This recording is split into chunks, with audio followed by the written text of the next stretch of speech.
वालेकुम all of you. आज हम देखेंगे सर सैयद अहमद ख़ान और उर्दू अदब।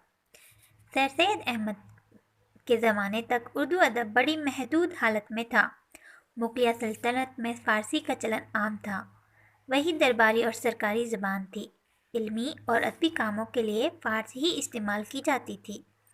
जदीद ज़माने के उर्दू शोरा के तस्करे जो ख़ुद उर्दू के बड़े बड़े शोरा ने लिखे थे वो भी फ़ारसी में थे। उर्दू इल्मी अज्जा के लिए बिल्कुल इस्तेमाल नहीं होती थी, इसीलिए इसमें वुसअत पैदा नहीं हुई। उर्दू अदब सिर्फ शायरी और किस्से गोई तक ही महदूद थे और शायरी में भी मौज़ूआत कम थे। हुस्न व इश्क व गुल व बुलबुल के दायरे तक शायरी को महदूद रखा गया था। मुख्तसर ये कि उर्दू अदब मवाद और तर्ज बयान दोनों हैसियतों से हकीकी और रोज़मर्रा की ज़िंदगी से दूर था। इसमें सिर्फ तकल्लुफ़ और तसन्ना ज़्यादा होता था। इसीलिए सर सैयद अहमद ख़ान ने सबसे पहले उर्दू की तरफ तवज्जो की। ज़बान व अदब को हकीकत से करीब किया। उन्होंने न सिर्फ सादा और सलीस ज़बान इस्तेमाल की बल्कि अपने रुफ़क़ा में भी ये तहरीक पैदा की, जिसकी वजह से उर्दू अदब और शायरी का दायरा बेहद वसी हुआ और हर किस्म के मौज़ूआत को उर्दू में जगह मिलने लगी। सर सैयद और उनके साथियों ने नए हालात को सामने रख कर लिखना शुरू किया। हिंदुस्तान में बेदारी के लिए तहरीक शुरू हुई। सर सैयद का मशहूर अखबार तहज़ीबुल अखलाक की क़यादत की इशाअत में ज़बरदस्त काम अंजाम देता रहा। तहज़ीबुल अखलाक सर सैयद अहमद ख़ान और उनके रुफ़क़ा का उर्दू नज़्म में हिस्सा। सर सैयद अहमद ख़ान न सिर्फ उर्दू नस्र में तब्दीली लाने की कोशिश की बल्कि पूरे उर्दू अदब पर असरअंदाज हुए। उन्होंने अपने रिसाला तहज़ीबुल अखलाक में उर्दू शायरी के बारे में लिखा। इसके अलावा हाल ही से इस बात की ख्वाहिश भी की कि वो नए नए मौज़ूआत पर लिखना शुरू करें। तो हम देख रहे हैं सर सैयद अहमद ख़ान और का उर्दू अदब में हिस्सा और उनके साथ में उनके जो साथी थे, उनके रुफ़क़ा थे, उनका क्या किरदार रहा उर्दू अदब को आगे बढ़ाने में, परवान चढ़ाने में। इसके बाद है सबसे पहले सर सैयद अहमद ख़ान के रुफ़क़ा में आता है हाली।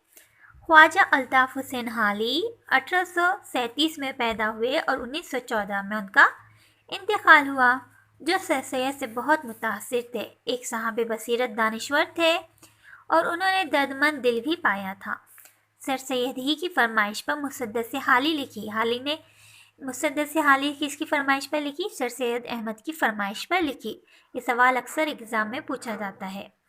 इसी को मुसद्दस हाली को ही इसी को मद्दु जज़र इस्लाम कहते हैं, बल्कि इसका उन्वान ही वही है। ये नज़्म जब सर सैयद के यहाँ पहुँची तो उन्होंने हाली को लिखा, खुदा मुझसे ये सवाल करे कि मैंने दुनिया में कौन सा अच्छा काम किया है तो मैं कहूँगा कि मैंने हाली से मुसद्दस मद्दु जज़र इस्लाम लिखवाया है। ये शायद उर्दू की पहली तवील नज़्म है जिसमें कौमी मसले को पेश किया है। हाली ने इस नज़्म में बड़ी दर्दमंदी और दिलसोजी के साथ मुसलमानों के उरूज व ज़वाल को अपने नज़्म का मौजू बनाया। ये मौजू उर्दू शायरी के लिए बिल्कुल नया था। इसके अलावा कलाम हाली में नाजुक तशबीहात और ना इस्तिआरा है, ना रंगीनी बयानी है, लेकिन एहसास की गर्मी पूरी तरह से मौजूद है। हाली ने उर्दू नज़्म को तरक्की देने और रिवाज देने में इंतहाई अहम खिदमत अंजाम दिए हैं। उन्होंने मुख्तलिफ मौज़ूआत पर नज़में लिखी। इनकी नज़में बहुत मकबूल हुई। इन नज़मों की शोहरत की वजह से दूसरे शोरा ने भी नज़्म निगारी की तरफ तवज्जो दी। तो ये सबसे पहले उनके साथी है हाली, सर सैयद अहमद ख़ान के जो साथी है वो हाली। उसके बाद है मोहम्मद हुसैन आज़ाद। उर्दू शायरी को जदीद रंग और आहंग देने में लाहौर की अंजुमन पंजाब ने अहम कारनामा अंजाम दिया।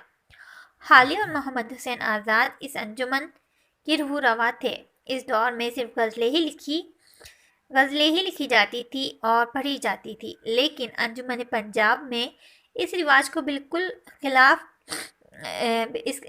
बिल्कुल खिलाफ नज़्म के मौजू दिए जाते थे।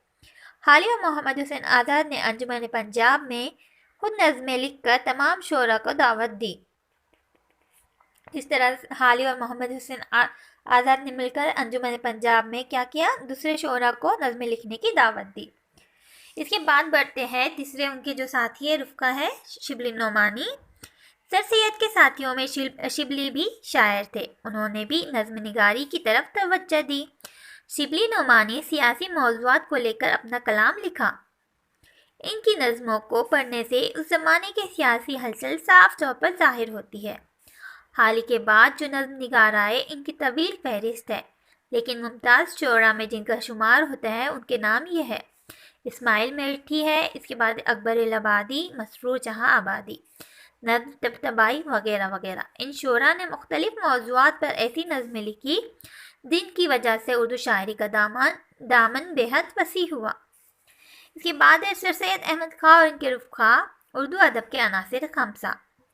یہاں پر اردو ادب کے عناصر خمسہ کس کو کہتے ہیں؟